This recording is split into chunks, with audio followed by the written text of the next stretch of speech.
Welcome to On the Ground, Regaining Trust in the Digital Economy. This event is brought to you by Accenture, and we're here at The Point, which is the Reuters event space at the heart of Davos at the World Economic Forum in 2019. As all of us know, the digital revolution is not only here, but it also has a lot of people worried across the globe. Here to discuss those topics and hopefully plenty more are my very special guests. First of all, Accenture Group CEO for Communications, Media and Technology, Omar Abbosh.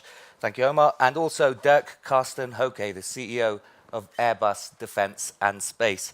So some may think, what do the CEO of Airbus Defence and Space and the Group CEO of Accenture for Technology have in common? Well, cybersecurity is one issue at the heart of what both of you guys do, and trust is at the heart of that as well.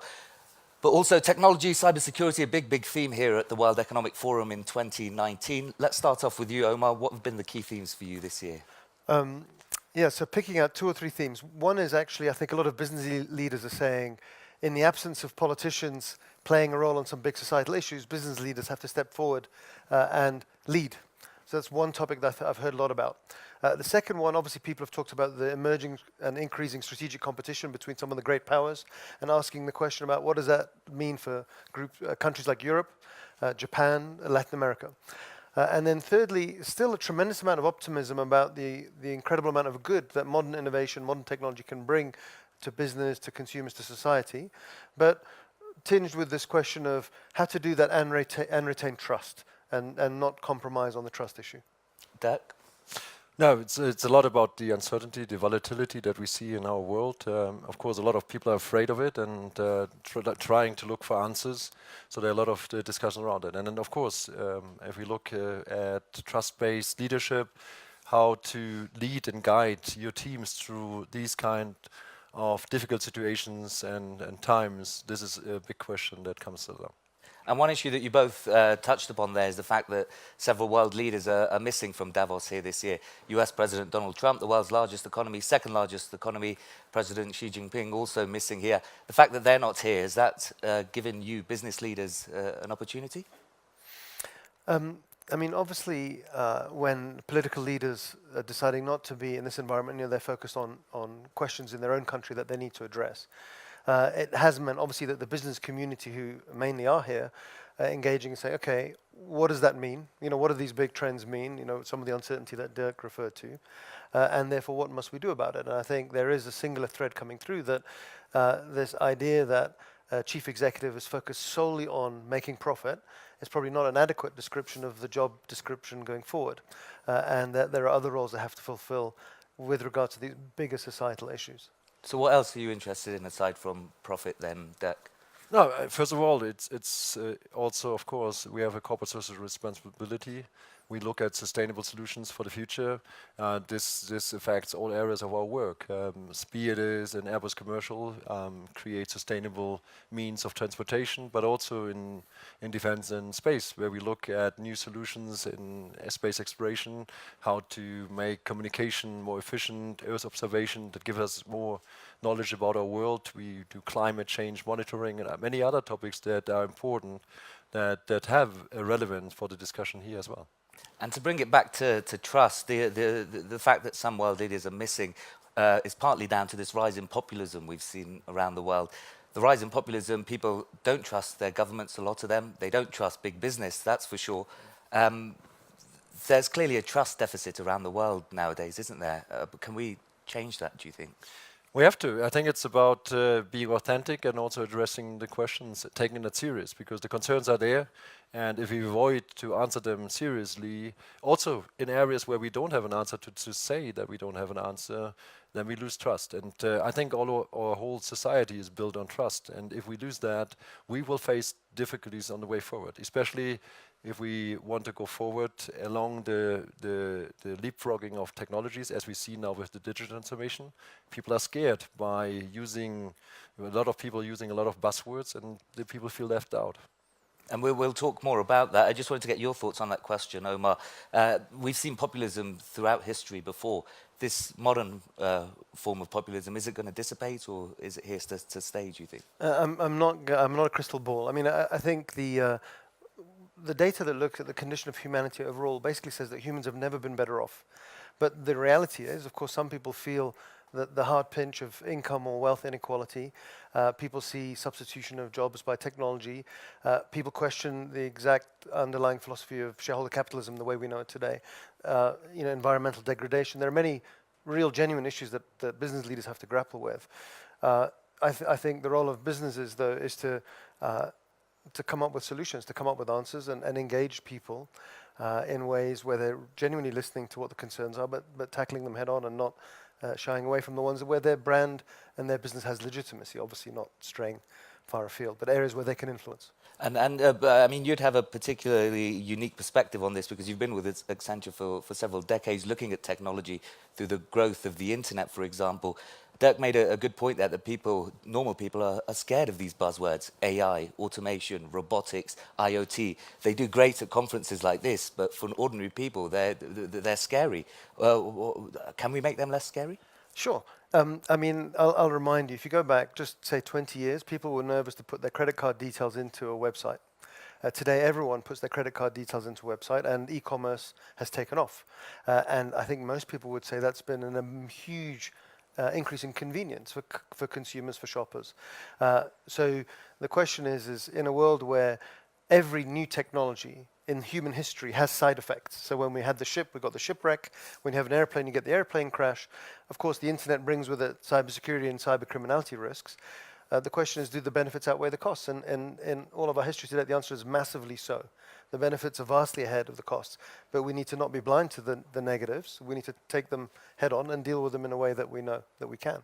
Dirk, you made that point. Just elaborate on that, please. The benefits outweigh the risks, but how long is it going to take for the benefits to reach an ordinary person? I think a lot of it is culture change and communication, because you have to explain it, and it's not easy because you read in the media a lot about all the job losses. You read very seldom about all new jobs that will be created. There is, of course, a transition. It will not be a revolution, it's an evolution. So these jobs will not disappear day one and then suddenly the people are laid off, but we will have a transition. We will be able to prepare people. Some of them will be trained so to take additional responsibilities. Some of them will just do the jobs they do there for the next 20 years because we still need certain capabilities also in the futures. And others will be young people phasing in with new capabilities, enhancing the existing capabilities and making us more competitive. So we will, especially in the area of Airbus, it is combining the hardware focus with a software focus and creating additional capabilities that we didn't have in the past. And excuse me, the pair of you are both in chief executive positions. I spoke to your colleague yesterday, Ellen Shook, the chief leadership and human resources officer at Accenture, and she said one of the key issues for regaining trust in the digital economy is to make sure that C-suite level leadership is shown. How important is leadership in the trust issue? I think leadership has always been important in the trust issue. People can tell if someone is fake or authentic. People can tell if someone is self-serving or thinking about their interests. I mean, we as human beings, we recognize that in others. And so if the leaders of a company are not genuine, not authentic, not grappling with the real issues, not talking straight, people can tell. And so can the employees of those people. So actually, it's incredibly important for top leaders to be willing to show themselves and grapple with issues where they can make an outcome happen. And just tell me a bit about how technology is impacting your business, Airbus, Defence and Space. We thousands of employees. How is it impacting? So we started our digital transformation a couple of years ago.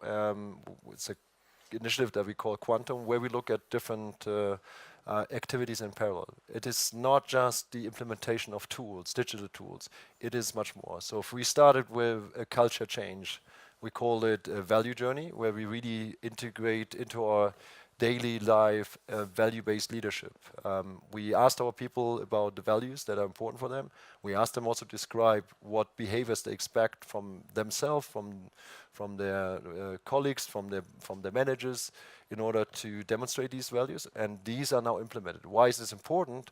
Because if you want to go into digital transformation, you have to simplify your processes.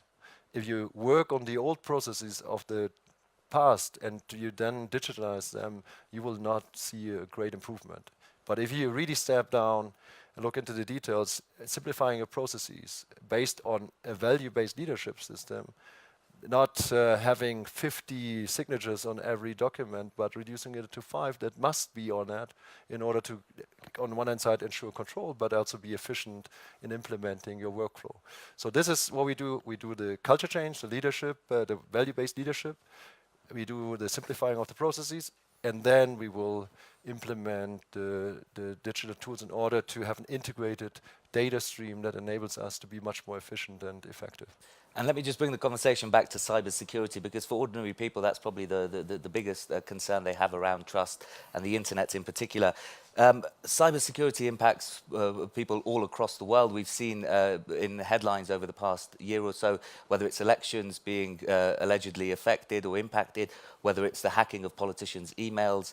This is it's grabbing headlines. And the concern I have is that what the US views as cybersecurity threats is completely different to what developing countries or other countries like China and Russia perhaps view as cybersecurity. Can we all get together and regulate this together, or is that just a pipe dream? You see, it will be always a race between attackers and defense. So we have to prepare always for the worst, and we have to constantly keep up and innovate ourselves.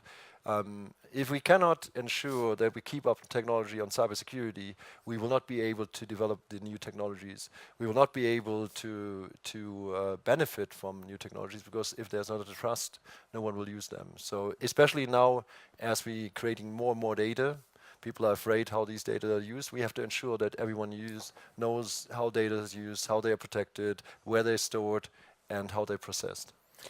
Let me sort of pick up on that as well, Noé.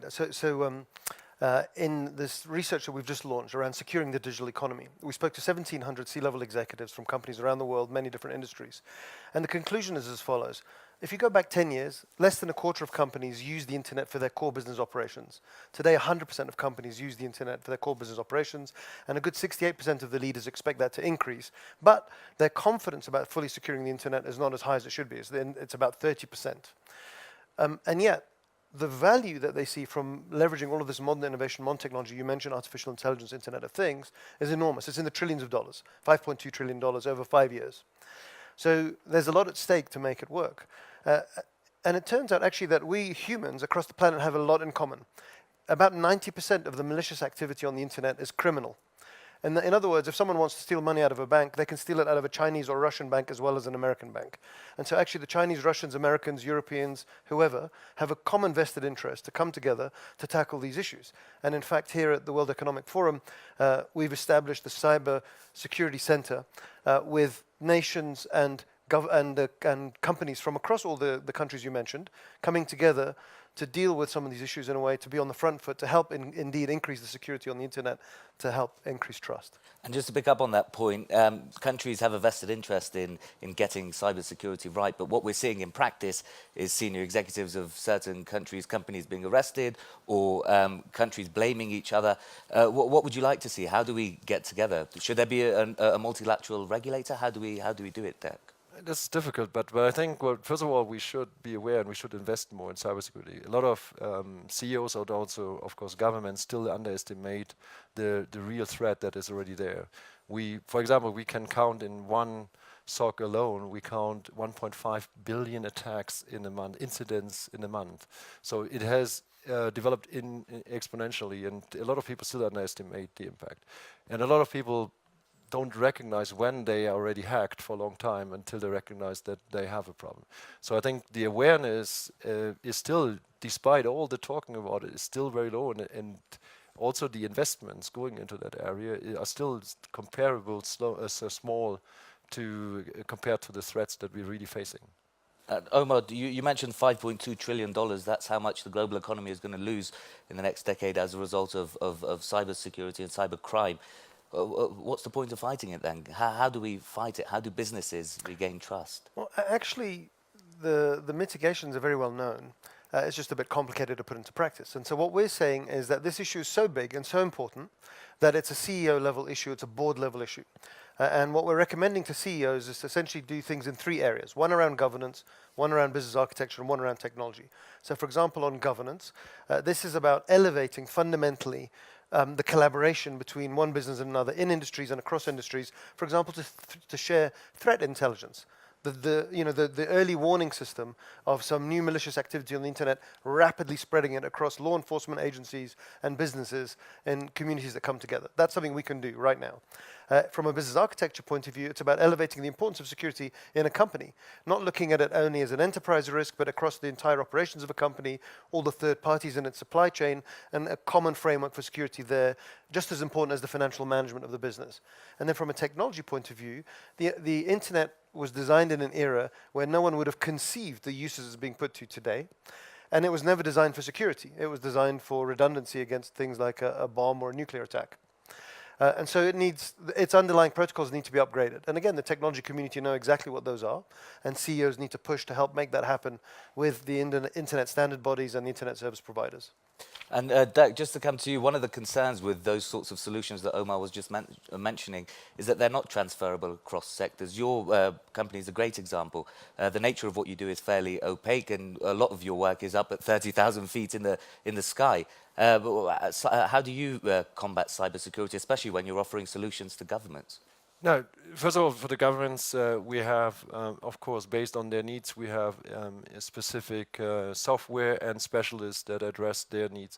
What we also, and I think you addressed a very important point, what is still missing is a much closer collaboration between industry, governments, and governments, industry.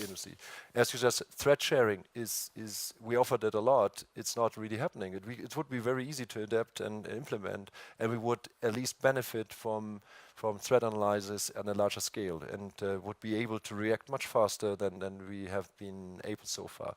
So instead of everyone protecting themselves, sharing and combining the efforts in defending ourselves would be a major step forward. So we look, of course, what we do is we look at the incidents, we look at the threats, we look at the exchange with the governments in order to address the necessary actions. And we don't try to do everything. This is not possible. First of all, you cannot guarantee 100% of security. This is not possible. But we try also to focus our activities on things where we're good. So we are good in the SOC side, on the threat level analytics, and we are good on the CERT side.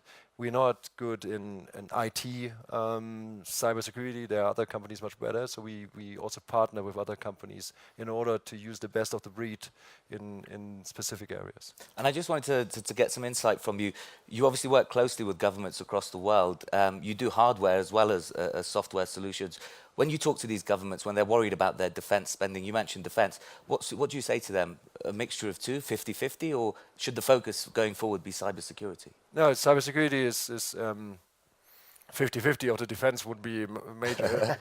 Would be good for Airbus. I can tell you, when 10 years ago, discussion on cybersecurity with CEOs, it was difficult to make them invest like 10 million a year. Because they said nothing happened the last 20 years, so why should I invest 100 million if nothing happens? So I just wait for a big bang and then I react, and I still pay less than because I have saved so much money the last 20 years. So now this is slowly changing, and people and companies are preparing in a much more responsible way, but it's still far below what most people should do, especially also in combination with training, because what we still see is most of the successful intrusions are combinations of attacks plus social engineering, because it's most of the attacks come with a combination of inside information. So we have also to train people on being more aware about these kind of attacks, how they are done, how social engineering works. There's a lot of training necessary in order to prepare the companies and the teams. And Omar, how important is that issue of education? I mean, the report that Accenture released earlier this week looked at employee data. Apparently 9 in 10 of us are willing to hand more data over to our employers, but how that may be used, we're not too sure about that. How important is education? I mean, education is paramount. The workforce data report you're referring to basically discovered that employees are indeed willing to share their data with companies as long as they're put in control, the usages are transparent, and there's a clear benefit to them for its usage. So how to help people be more productive, more efficient, and happier at work. And there are plenty of ways of doing that. To Dirk's point here, just educating people around insider threats, which is unfortunately common, the fact that most hacks happen beginning with someone stealing your credentials, your password, because you clicked on the wrong thing. The more people understand how that happens, that leads to sometimes very major cyber breaches, is critical, but it's not enough.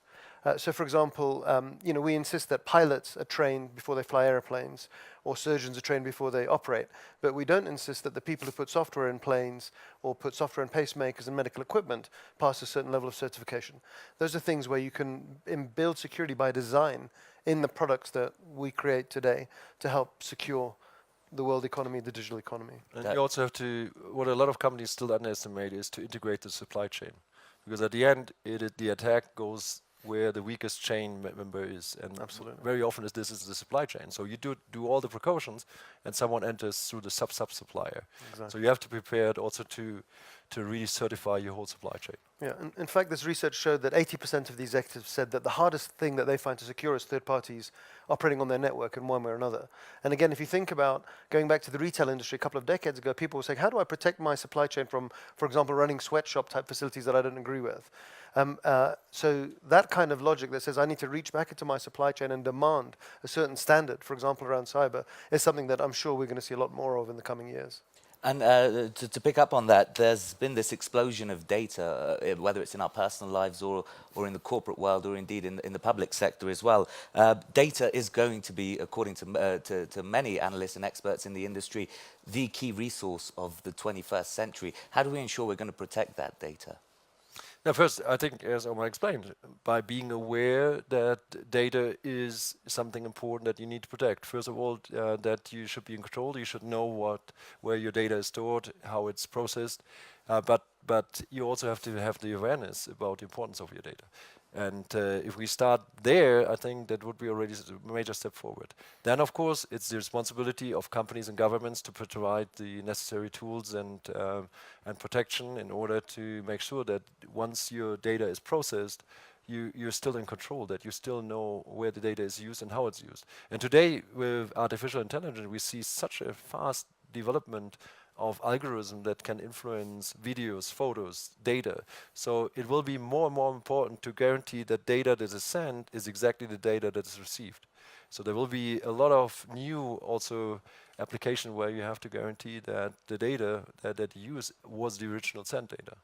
Omar, do we have the tools to protect all of this data? I mean, there must be. Well, so let me tackle that a little bit. So if you think about where's a lot of the data out there, do we have the there are. I mean, you've seen the statistics, which is, humanity from the inception of history until about 2004 created a certain amount of data, and then 2 years later they did that again, and then that half-life is decreasing. So you're right, we're spewing a vast amount of data, and as we now start to connect tens of billions and then hundreds of billions of devices to the internet and the Internet of Things, I mean, it's unimaginable, the volume of data. The question is, where does the erosion of trust come from? And a lot of it came from when people discovered after the event that their data was being used in ways that they didn't know about beforehand.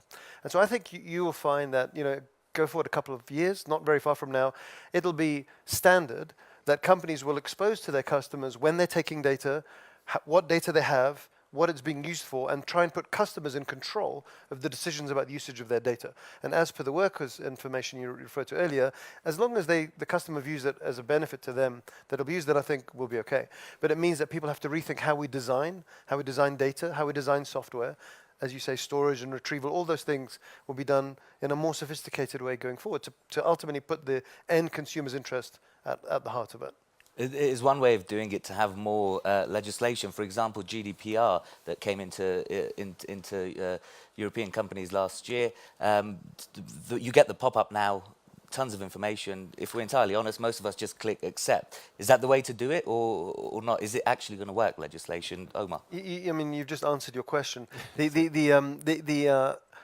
Why are we so flippant about our data, do you think? The problem is you want the comfort of the new tools, and you have the choice of not using it, but your friends tell how cool it is, or you accept the terms and conditions. So at the end, you accept the terms and conditions.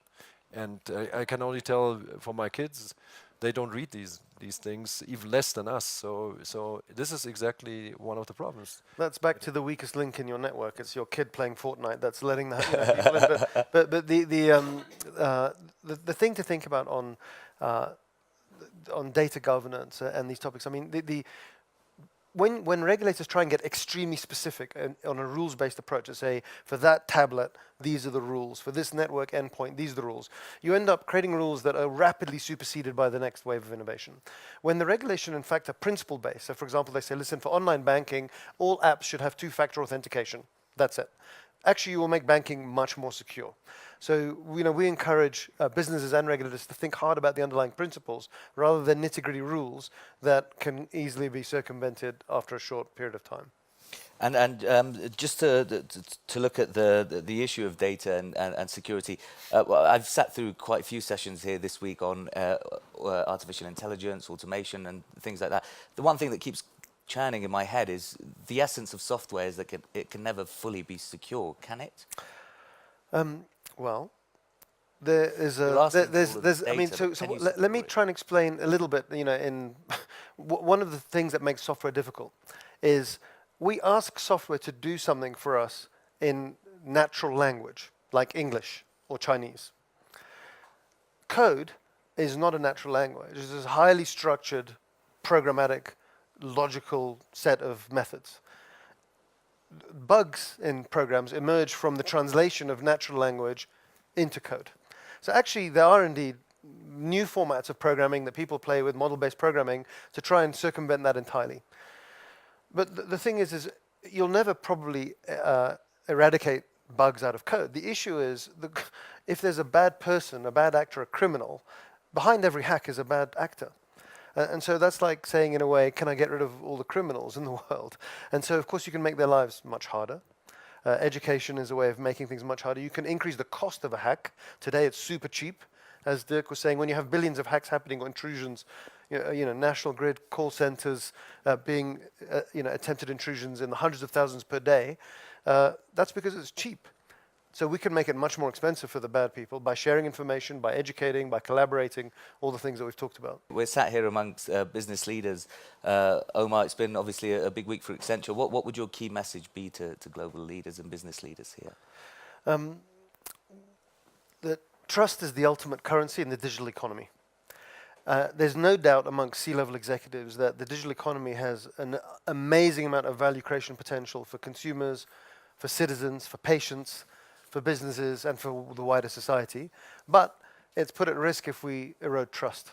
And so trust is the ultimate currency. Dirk? Now we have the problem that we have to spend more time on communication with our people because we're losing them. And if we lose them and the fear increases, we lose performance. So we have to invest into education, into information, communication, working with them, explaining to them what's happening.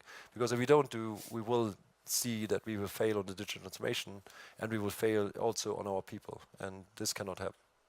And just before we start to wrap up, I wanted to zoom out a bit and talk about the state of the world today. We're here, the weather seems fantastic in Davos, but the outlook is rather gloomy. The International Monetary Fund cutting its outlook for growth this year to 3.5%.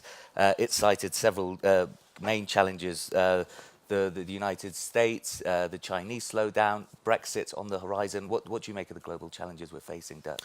No, I think we should also not be too pessimistic because still a lot of key indicators still are okay. They're not tremendously good, but they're also not very negative. Omar, the challenges facing the global economy in 2019. I'm with Dirk 100%. Let's not talk ourselves into a downturn that isn't there. Of course, there are headwinds. But in each case, the solutions are reasonably well known, and we'll sort of muscle through them. At the end of the day, business leaders' job is to ensure we keep delivering the best services and products we can for our customers. There's a growing middle class in many parts of the world who need to be looked after and want to participate in growing prosperity. There are large numbers of multinational institutions that are still collaborating and very effectively that can help drive the global economy in a very positive way. And I personally like to stay focused on those aspects rather than things that are in the realm of the uncontrollable. Excellent. Thank you both very, very much for your time. Omar Abbosh from Accenture and Dirk Carsten, Hoke, CEO of Airbus Defence and Space. That ends our conversation today. On the ground here, regaining trust in the digital economy, brought to you by Accenture.